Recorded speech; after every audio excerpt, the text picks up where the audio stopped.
Hello, my name is Byron Williams. I'm a second-year music production major at Full Sail University, and this is my art history project. Today, I will be discussing an artist by the name of Salvador Dali. Salvador Dali is a great man. He was a great artist, he was a filmmaker, he was a sculptor, he was also a photographer. Salvador Dali was a million-dollar man of his day. He studied with Picasso.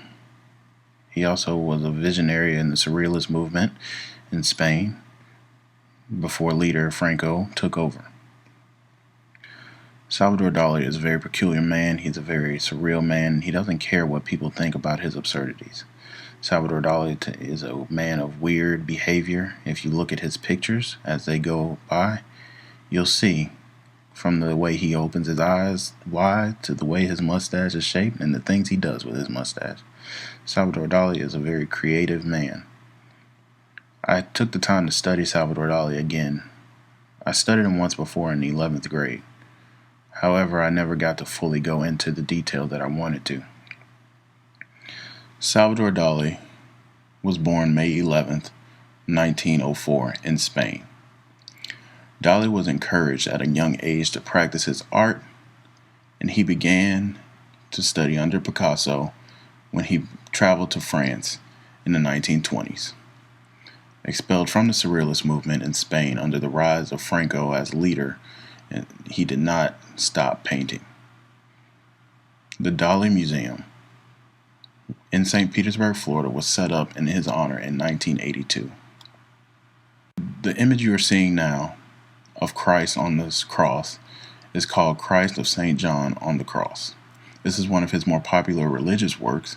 The work is of Christ rising over a bay or port of some sort on the cross. It was inspired by a simple drawing. The work was regarded poor by art critics during the exhibition in London. The painting gained much recognition after it was slashed years later in a Glasgow museum. The following is an oil painting by Salvador Dali which depicts his famous double image. He uses swans and elephants in this.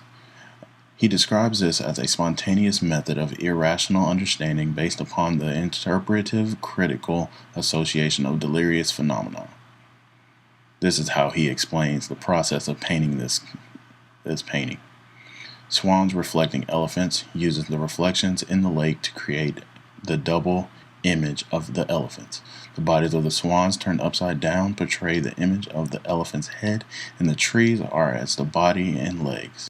The painting elephants is the utilization of Dali's creativity of his mind. By doing so, he strengthens the symbolism of his elephants. The elephants on long, thin legs emphasizes strength and weight of the creatures.